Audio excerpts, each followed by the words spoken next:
시청자 여러분 안녕하십니까? 점심시간 종합뉴스 뉴스에이 라이브 오늘 준비한 소식으로 힘차게 시작하겠습니다. 파리올림픽 남자 유도 81kg급 이준환이 동메달 결정전에서 세계 1위인 벨기에 마티아스 카스를 꺾고 동메달을 목에 걸었습니다. 황금 세대라고 불리며 기대를 모았던 한국 수영은 경영 남자 계영 800m 결승에서 6위를 기록하며 메달 획득에는 실패했습니다.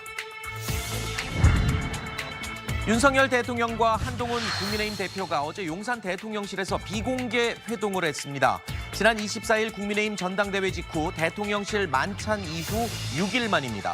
한 대표의 제안에 점심 약속도 미룬 윤 대통령은 당의 일을 책임지고 잘 해달라고 주문했습니다.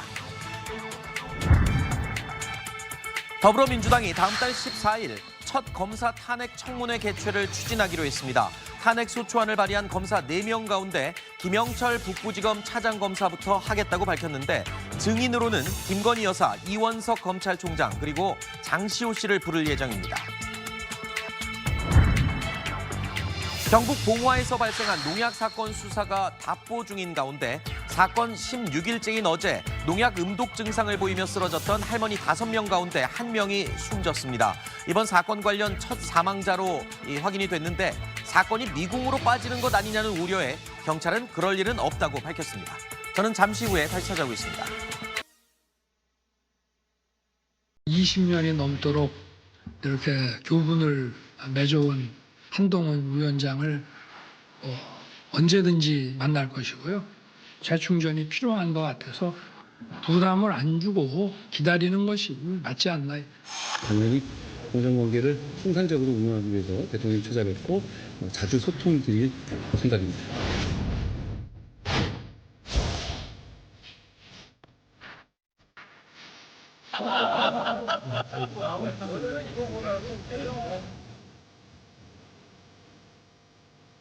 여기까지 올려주세요. 네, 알았습니다. 나도 공장에다가 국민의힘 박수 부탁드리겠습니다. 오전은 좀 흐렸잖아. 예.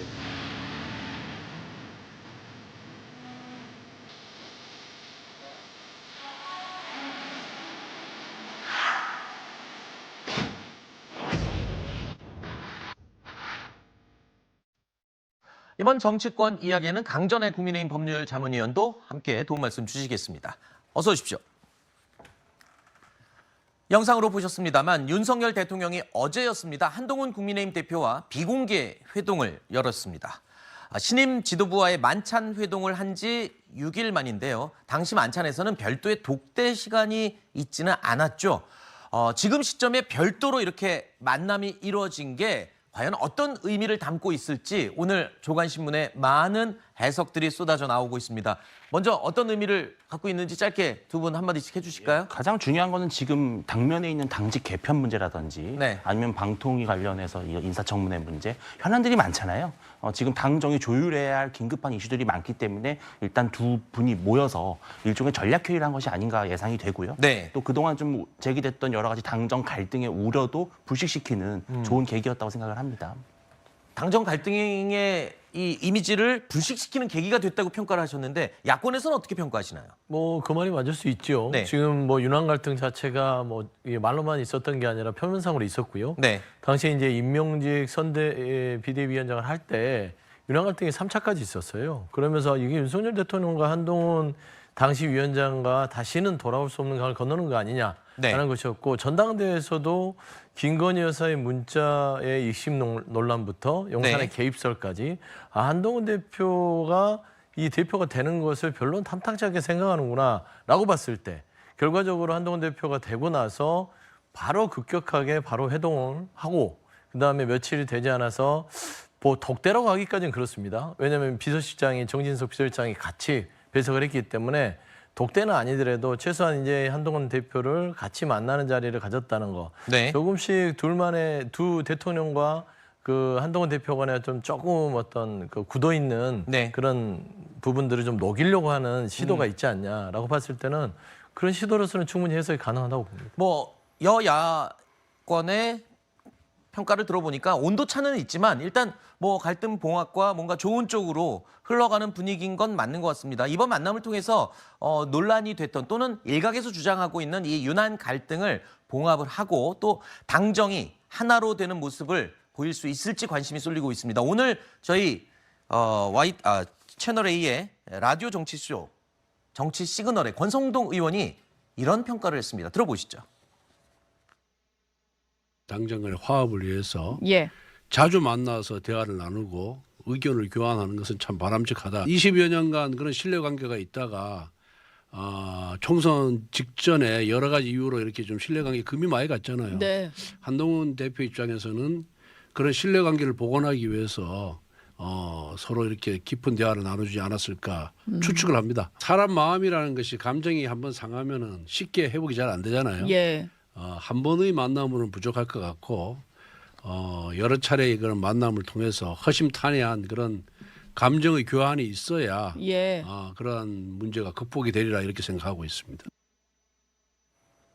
강 의원님 어떻게 지금 분위기가 어떻습니까? 일단 화기애애했다라는 얘기가 들리고 있어요.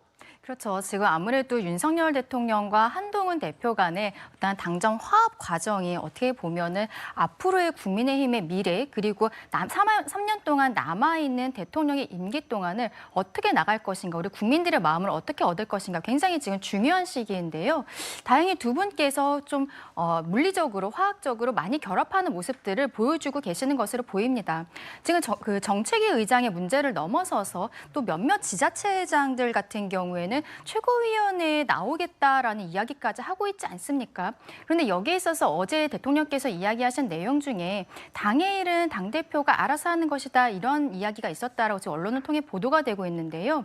이러한 내용들이 한동훈 대표 입장에서는 인사에 대한 문제 그리고 지자체장들에 대한 문제 그리고 일부 친윤계 의원들이 하고 있는 말들 이런 것들에 대해서 조금 더 본인이 오히려 대통령으로부터 신임을 받고 있다라는 이야기를 할 수 있는 분위기가 된 것으로 보입니다. 결과적으로 저는 이러한 모습은 앞으로도 자주 보여야 될 것이지만 조금씩 무게중심은 한동훈 위원장에 가고 있다라는 생각이 듭니다. 자, 그런데 이제 이 주요 현안 관련 대화가 분명히 오갔을 것이에요. 왜냐하면 많거든요. 지금 풀어야 될 과제도 있고 어떻습니까? 일단은 야권을 상대를 하기 전에 뭔가 좀 당정이 한 목소리를 내기 위한 그런 전략 차원에서 효과적인 어떤 순간이었다고 보십니까? 야권에서? 뭐 글쎄요. 일단 대통령과 여당 대표가 만난 것을 평가절하하고 싶은 생각은 없습니다만 두 분의 갈등이 있었던 이유가 두 분의 의견이 달랐기 때문 아닙니까 결국? 근데 두 분의 의견을 어떻게 조율해서 화기애애한 분위기로 이어졌을까? 이게 관건이거든요. 네. 대통령실 지금까지 윤석열 대통령에 대한 국정 운영의 방향을 좀 바꾸자 할 말은 하자라고 말하면서 당선이 된 62.8%의 압도적 득표로 당선이 된 한동훈 대표의 의견에 뭔가 무게감이 좀 실리면서 화기애애해졌는지 아니면 그냥 대통령이 설득하면서 대통령 난 기존에 하던 대로 하겠다라는 걸 관철하시면서 화기애애한 분위기로 갔는지 이건 매우 중요한 포인트거든요. 네. 지금 말씀하신 것처럼 지금 국회에는 현안 이슈들에 대해서 여야가 계속해서 대치되는 것들이 많습니다. 근데 대통령께서 한동훈 대표에게 그거 갖고 와서 국회에서 한번 협의안도 만들어보고 정치를 한번 해봐라라고 하셨다면은 매우 긍정적인 반향이겠죠. 근데 네. 그냥 계속해서 그 거야를 상대로 민주당을 상대로 계속 싸워라 이런 식으로 정리가 됐다면 나의 입장 대통령실의 입장 변화가 없으니 국회에서 소수지만 108명이지만 잘 싸워봐라라고만 했다면은 그거는 계속해서 지금 국회가 지금 무한 루프처럼 들고 있는 갈등 상황만 계속 이어질 것이거든요. 네. 그렇기 때문에 과연 어떤 분위기로 뭔가 의견이 조율됐을지가 그게 핵심이기 때문에 한동훈 대표의 향후 이제 이후에 이어지는 발언들이나 행보에서 과연 어떤 식으로 정리됐을지가 보여질 네. 거라고 봅니다. 뭐 어떤 내용을 서로 주고받았는지가 아직 공개가 되진 않아서 잘 모르겠지만 우리가 추정을 하고 있는 겁니다. 근데 최근에 한동훈 대표의 행보를 보면 이른바 TMF 사태와 관련된 언급도 직접 했고요. 또 지금 정보사 관련 이 간첩 사태에 대해서도 본인이 직접 언급을 하고 나섰습니다. 이런 식으로 현안에 대해서 주도적으로 지금 뭔가 나서는 상황이었거든요. 그리고 또 어제 이 내용은 또 알려지고 있는 바에 의하면 당 대표가 알아서 잘 하라라고 윤 대통령이 말한 것으로 전해지고 있습니다. 어떤 부분에 대해서냐 하면요. 최근에 지금 당내 인선, 당직 인선을 놓고 이제 얘기를 하면서 대표가 잘 알아서 하세요라고 했다는 겁니다. 핵심은 이겁니다. 지금 정책위 의장 아직 임기가 남았는데 교체하느냐 마느냐 그걸 가지고 지금 뭐 유난 갈등이 되느냐 안 되느냐 뭐 이런 식으로 지금 호사가들이 얘기를 하고 있잖아요. 이것도 그러면 한 대표가 이제 결정을 하기 위한 좀 좋은 바탕이 됐을까요? 충분히 그렇게 볼 수 있을 것 같습니다. 네. 왜냐하면 이 정세균 의장과 같은 경우는 임기도 1년 정해져 있고요. 또 의원총회 추인도 받아야 되는 등 좀 복잡해요, 절차가. 그래서 당대표가 무조건 교체한다 이렇게 드라이브를 걸 수 있는 사안은 아닌 것으로 보이거든요. 그런 상황에서는 제일 좋은 방법은 사실은 정점식 의장이 스스로 물러나주는 것이 제일 좋은 모습입니다. 그런데 대통령이 이런 말을 했어요. 당대표가 알아서 한다. 즉 이 말은 당대표에게 당내 인사권에 대해서는 주도적인 역할과 책임이 있다라는 거를 대통령이 정면으로 밝힌 거예요. 네. 그렇다면 정 의장 입장에서도 아, 내가 여기서 물러나 주는 것이 좋겠구나라는 이제 여유가 생기는 거죠. 그렇게 이제 문제를 풀어가는 모습이 참 좋아 보인다 이렇게 생각을 합니다. 뭐 단정을 할 수는 없지만 지금 논란이 됐던 당직 인선과 관련해서는 사람들이 얘기하는 그 갈등의 소재로는 조금 이제 좀 풀려진 것 같습니다. 완화가 된 것 같습니다. 자, 어제 만남은 화해와 화합의 시그널이다라고 해석이 되고 있습니다. 하지만 아직도 갈등의 불씨가 남아있는 게 아니냐 뭐 이런 관측이 일각에서 나오고 있는데요. 갈등의 뇌관으로 꼽히는 게 바로 제3자 추천 최상병 특검법입니다. 이게 한동훈 대표가 주장하고 있는 그 내용이죠. 이 입장에 대해서 어제 다시 한번 이틀 전이었죠. 한동훈 대표가 이 거듭 입장을 확인했습니다. 우리 의원들이 단결해서 막아낸 것이다 이렇게 평가합니다. 제 입장은 달라지는 것이 없고요. 하나의 충분한 대안이 될 수 있다라는 제 입장에 변함이 없고 당내 민주적인 절차를 통해서 제가 설명드릴 생각입니다. 제 입장이 바뀐 게 없습니다. 저는 발의해야 한다고 생각해요. 제가 당대표로서 그 얘기를 걸고 당선이 됐습니다. 그러면 그 내용을 제가 진솔하게 설명할 것이고 그 과정에서 저희가 국민의 눈높이에 맞는 길을 찾겠습니다. 자, 더 센 특검법을 내놓겠다라고 민주당이 예고를 했습니다. 이런 상황에서 이 한동훈 대표를 압박을 하고 있는가 하면은 또 민주당 입장에서는 이 한동훈 대표가 주장하는 제3자 특검법을 또 받아들이는 안도 가능성을 열어놓고 있어요. 이런 상황에서 글쎄요. 민주당은 지금 뭔가 속도를 조절하는 중입니까? 아닙니다. 뭐 민주당은 그 특검의 시계는 그대로 돌아가고 있는 것이죠. 네. 왜 그러냐면 대통령의 거부권의 시계도 똑같이 돌아가잖아요. 네. 지금 한동훈 대표의 민주당의 특검이 맞춰져 있지는 않습니다. 다만 한동훈 대표는 신임 대표로서 국민과 본인들의 당원들에게 약속을 한 게 최혜병 특검을 하겠다는 것이죠. 정치인이 말의 무게라는 것들은 특히나 첫 선출직 정치인으로서 말하자면 인분하는 과정에서 네. 이 부분에 대해서 약속을 말하자면 시간 끌기용이나 아니면 진정성이 없이 그냥 나름대로의 그냥 입만 맞추기, 구색 맞추기용으로 해서 뭔가 말 바꾸기 아니냐라고 했을 때는 틀림없이 한동훈 대표에게는 이 부분은 치명상으로 다가올 수 있어요. 그렇기 때문에 한동훈 대표의 일정은 일정대로 가야 된다. 네. 민주당의 특검은 이와 무관하게 가는 것인데 다만 한동훈 대표는 지금 고심이 클 겁니다. 최근에 대통령을 만나는 그런 부분들도 결국에는 이 대통령실도요. 한동훈 대표의 이 특검에 대한 이야기들에 대한 속도 조절을 논의하기 위한 자리였다고 저는 보고 있어요. 아하, 그렇죠. 결국에는 대통령실이 한동훈 대표를 밀었습니까? 아니잖아요. 부러뜨리려고 했어요. 근데 부러지지 않았기 때문에 이제 유화책으로 가는 것이고 그 유화책 중에 가장 큰 걸림돌은 최혜병 특검과 김건희 여사의 특검이 있습니다. 네. 결국에는 달래기에 들어갔다라고 봤을 때는 네. 한동훈 대표가 결국에는 이거는 시간 끌기용으로 갈 수밖에 없는 게 아니냐. 네. 라는 측면에서 민주당의 특검의 시계는 그대로 갈 것이다. 그래 보고 있습니다. 야권에서 바라본 입장의 해석입니다. 방 의원님. 네, 일단 한동훈 대표가 출마 선언을 하면서 제3자 추천하는 특검을 하겠다라는 이야기를 했기 때문에 그 부분에 있어서는 한동훈 대표 입장에서는 좀 강행하고 싶은 의지는 꽤 클 것이다라고 생각을 합니다.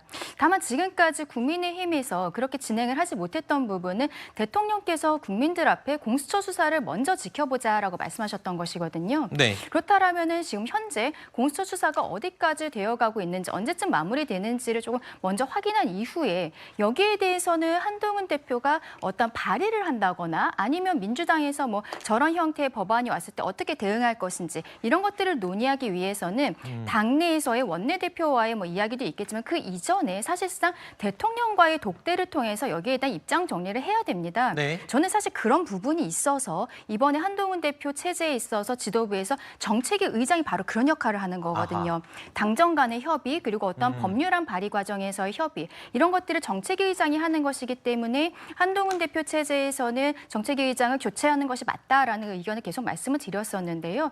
결국 여기에 대해서는 민주당에서의 속도와는 또 별개로 국민의힘 내부에서도 한동훈 대표와 대통령 간의 이 어떠한 조율 같은 것은 반드시 필요하다. 그리고 거기에 대해서는 공수처의 수사 상황을 먼저 확인해야 될 것이다라고 말씀드려야 될 것 같습니다. 알겠습니다. 자, 그리고 어제 있었던 이 대통령실 회동 이후에 대통령실은 제2부속실 설치를 공식화했습니다. 지난 전당대회 과정에서 당대표 후보로 나선 인물들 일제히 이 제2부속실 설치에 찬성 입장을 밝혔죠. 영부인의 공적 활동을 금지하거나 막아야 된다고 생각하지 않습니다. 그런데 그게 투명하고 절제된 방식으로 관리되어야 한다고 생각합니다. 저는 제2부속실을 더 미루면 안 되고 반드시 신속하게 설치해야 한다고 생각합니다. 저도 영부인의 공적 활동을 보좌할 기구가 있어야 됩니다. 제2부속실을 찬성합니다. 저도 마찬가지입니다. 제2부속실 폐지라는 공약 자체가 저는 잘못되었다는 입장이었고요. 제2부속실 설치를 긍정적으로 말씀하신 것으로 저는 기억하고 있고요. 공적인 투명성과 감시 견제를 받아야 그렇죠. 그 공인도 안전합니다. 자, 윤석열 대통령은 이미 대선 공약으로 제2부속실 폐지를 내세웠습니다. 그런데 2년 만에 이걸 번복해야 된다는 것 때문에 부담이 있었거든요. 하지만 야당은 물론이고요. 여당 내에서조차 설치를 해야 한다라는 요구가 계속 나왔습니다. 네. 이젠 더 미룰 수 없다. 이런 판단을 한 것이겠죠. 현실적으로 이제 영부인에게는 외교 무대라든지 아니면 국내 사회 통합이라고 하는 두 가지 역할이 분명히 있어요. 이걸 우리가 부정할 수가 없는데 당시에 사실은 제2부속실 설치를 안 하겠다고 공약했던 것은 그 당시에 김건희 여사가 어떤 녹취록 사태가 벌어지면서 국민들의 여론을 좀 의식한 것도 저는 분명히 있었다고 보거든요. 네. 그렇다면 이제 와서는 공약을 수정하는 것이 오히려 저는 용기 있는 결단이라고 보고 네. 현실적으로 지난번에 이제 가방 수수 문제라든지 또 여러 가지 뭐 일정상의 문제가 다 제2부속실이 없기 때문에 벌어졌던 일종의 혼란상이었거든요. 네. 저는 지금이라도 빨리 수습을 해서 제2부속실을 중심으로 해서 김건희 여사의 활동이 투명하고 또 관리될 수 있는 그런 분위기가 좀 조성되면 좋겠다 생각을 합니다. 자, 민주당에서도 제가 아까 말씀드린 것처럼 제2부속실 설치 요구를 계속 해왔습니다. 대통령실이 이렇게 부활을 공식화하고 나서자 이번에는 이건 국민 눈속임용으로 하는 거 아니냐 이렇게 비판하기 시작했습니다. 대통령실이 국민 눈속임용 제2부속실 설치에 나섰습니다. 의혹들이 날마다 폭포수처럼 쏟아지니 허울뿐인 제2부속실 설치로 분노한 민심을 그냥 뭉개고 가겠다는 속셈입니다.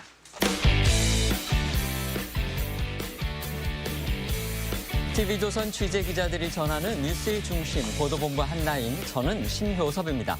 오늘의 핫 키워드부터 알아보겠습니다. 네, 첫 번째 키워드는 6일 만에 독대입니다. 윤석열 대통령과 한동훈 국민의힘 대표가 어제 오전 용산 대통령실에서 비공개로 만났습니다. 윤 대통령은 폭넓게 포용하라면서도 당직 개편은 한 대표가 알아서 하라고 했고 한 대표는 걱정 없도록 잘 해가겠다고 했다고 이 대통령실 관계자가 전했습니다. 두 번째 키워드는 삐약이가 해냈다입니다. 탁구 신동 삐약이 신유빈과 임종훈이 올림픽 탁구 혼합복식에서 홍콩팀을 4대0으로 격파, 동메달을 획득하며 12년 만에 탁구에서 메달을 따냈습니다. 계영 800m 남자 수영 대표팀은 사상 처음으로 단체전 결승 진출에 성공해 6위를 차지하며 선전했습니다. 네, 세 번째 키워드입니다. 이진숙 속도전입니다. 윤석열 대통령이 오늘 신인방송통신위원회 위원장으로 이진숙 전 대전 MBC 사장, 부위원장의 김태규 권익위 부위원장을 각각 임명해 방통위 운영을 정상화했습니다. 이 위원장이 오늘 오후 첫 방통위원 회의를 열어 공영방송들의 2차 선임권을 의결하겠다고 공지하자 민주당은 오늘 취임 하루도 안 된 이 위원장 탄핵안을 발의하겠다고 나섰습니다. 다음 키워드입니다. 부친상 검사 고발입니다. 민주당이 쌍방울 대북 송금 사건 등으로 이재명 전 대표를 기소한 수원지검 부장검사를 허위공소장 작성 혐의로 공수처에 고발했습니다. 이 부장검사는 지금 부친상을 당해 빈소를 지키고 있는 것으로 알려졌는데요. 수원지검은 입장문을 통해 민주당이 정상적 사법 절차를 방해하고 있다고 했습니다. 다음 키워드는 강한 불법 흔적입니다. 이복현 금감원장이 어제 국회 정무위에 출석해 티몬과 위메프의 모회사 격인 큐탄의 자금 추적 과정에서 강한 불법의 흔적이 드러났다고 밝혔습니다. 티몬 위메프의 미정산 피해 금액이 1조 원에 육박할 걸로 추정되는 가운데 같은 큐탄 계열사인 인터파크 커머스와 AK몰까지 정산 지연을 공지해 피해가 전방위적으로 확산하고 있습니다. 마지막 키워드는 동교동 사저가 카페로입니다. 김대중 전 대통령의 삼남 김홍걸 전 의원이 이달 초 서울 동교동 김 전 대통령 사저를 100억 원에 매각한 사실이 확인된 가운데 매수자가 커피 프랜차이즈 업체 대표로 전해졌습니다. 김 전 의원은 상속세 때문에 팔게 됐다고 했지만 민주화 운동의 상징격인 이곳이 카페로 변할 가능성이 제기되고 있어 논란입니다. 오늘 첫 소식은 여권 핵심부 동향입니다. 그동안 끊임없이 갈등설이 나왔던 윤석열 대통령과 한동훈 국민의힘 대표가 어제 사실상 독대 기회를 가진 사실이 알려져서 정치권의 이목이 집중되고 있습니다. 지난 24일이었죠. 당정 수뇌부가 단체 삼겹살 만찬을 한 뒤에 엿새 만에 두 사람이 별도로 다시 만나면서 이 당정 화합에 속도가 나고 있다. 이런 평가가 나오는 한편 일각에서는 뭔가 두 사람이 시급히 조율해야 할 사항이 있었던 것은 아닌지 여기에도 주목하고 있습니다. 네, 먼저 윤 대통령과 한 대표는요, 어제 오전 이 대통령실 집무실에서 만났습니다.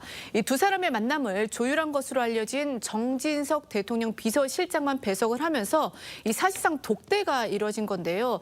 이 두 사람의 만남은 1시간 반 정도 이어졌다고 합니다.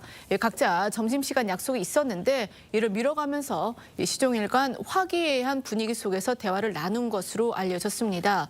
또 이 대통령실 관계자에 따르면요, 이 두 사람은 서로 덕담을 주고받고 검사 시절 추억에 대해서도 이야기를 나눴다고 합니다.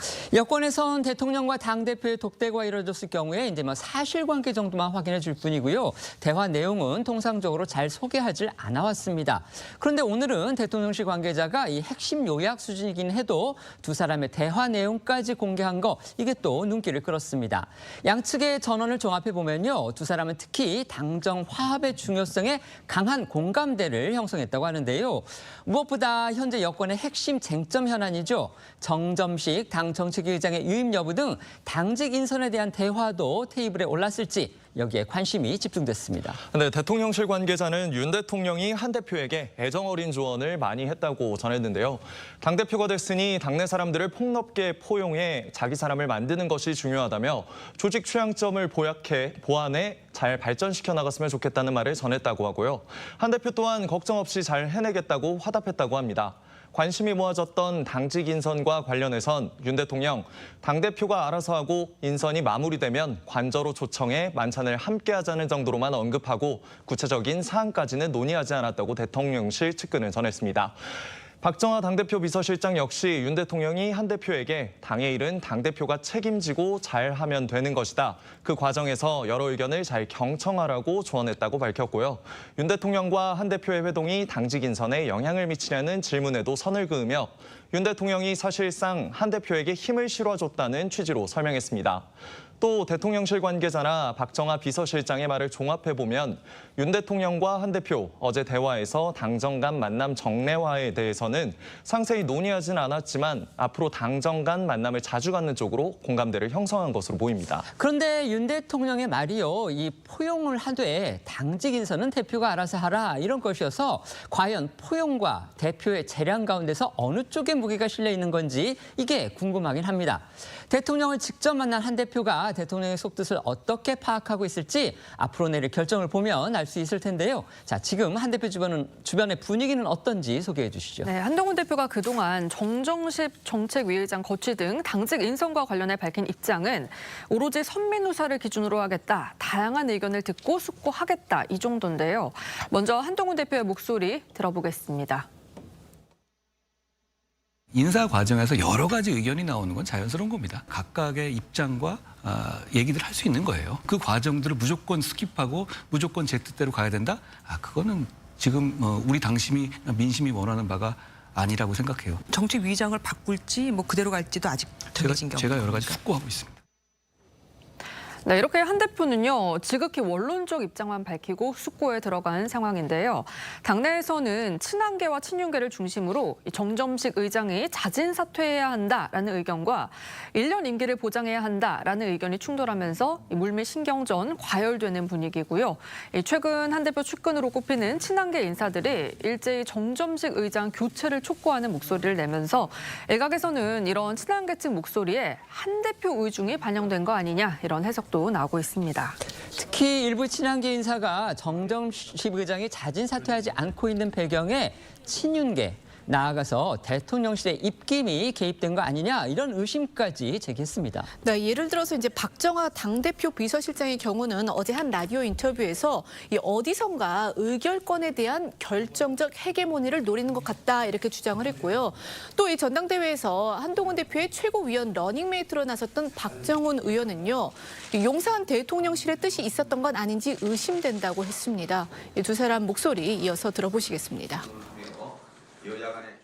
정책위 의장 갖고 왜 이렇게 논란이 되는지 잘 모르겠어요. 상쾌한 아침 게 맑게 가야 되는데 습하고 좀 어둡고 뭐 그런 느낌이 좀 있어요. 예, 뭐 이렇게 개운치 않은 그런 느낌. 무언가라도 이렇게 어디선가 이 의결권과 관련해서 결정적인 헤게모니를 쥐어야 된다고 생각하는 건지 뭐 이런 생각까지도 가요. 정점식 의원의 경우에는 뭐 합리적인 분이고 성품이 아주 온화한 분이에요.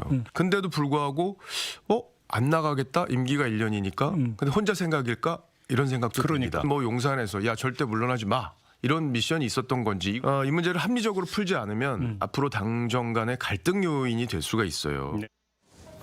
아까 박정하 대표 비서실장이 한 얘기 중에서 의결권과 관련해서 결정적인 헤게모니를 쥐어야 된다고 생각하는 건지 이 말의 뜻은요. 지금 최고위원회 구성상 과반 의결 정족수를 과연 친윤계가 장악을 하느냐 아니면은 새로 당권을 주게 된 한동훈 대표 측이 주게 되느냐 이 부분이 친윤계인 정정책위 의장의 퇴임 또 그 자리를 갖다 과연 친윤계가 차지하느냐 여기에 의해서 좌우된다. 지금 이런 뜻으로 박정하 실장은 얘기를 한 겁니다. 하지만 앞서도 전해드린 대로요. 한 대표 본인의 의중이 아직 확실히 드러나지 않았기 때문에 과연 어떤 결정을 내릴지 저희가 지켜봐야 할 텐데요. 여당 내부에서는요. 이 한 대표 측근으로 꼽히는 인사들이 이렇게 확인되지도 않은 이른바 배후에 대한 의혹까지 언급하는 것 여기에 대해서는 우려 또는 비판의 목소리도 나오고 있습니다. 예, 그렇습니다. 개파색이 없는 신동욱 원내수석 대변인 오늘 한 라디오 인터뷰에서 정점식 의장 거취를 놓고 서둘러 갈등의 불씨처럼 해석하는 건 무리가 있다고 지적했고요. 친한계 인사들도 자중해야 한다고 일침을 가했습니다.